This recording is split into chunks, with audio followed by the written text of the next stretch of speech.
How's it going, 3D printers? Andrew Sink here, and in today's video we're going to be looking at a puzzle that I'm calling the Impossible Object Puzzle. This is a solid block that has a square, a circle, and a triangle cut out of it, and we're going to try and find a way to create a 3D printed piece that can fit in all three holes. This puzzle is a great way to explain the value of 3D printing and how we're able to solve problems by thinking of outside-the-box solutions. You'll notice that all of the corresponding shapes fit through the holes, but there isn't one shape that will fit through all three, no matter how hard we try. I was also inspired to work on this by the movie Idiocracy, where the IQ test consists of trying to put pegs in holes.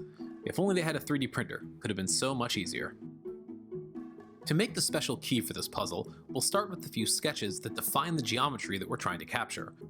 We'll start with a circle for the cylinder, and then create a square as well as an isosceles triangle that uses the diameter of the circle as its base. With the triangle shape defined, we'll use the extrude cut function to create a piece that has three distinct profiles.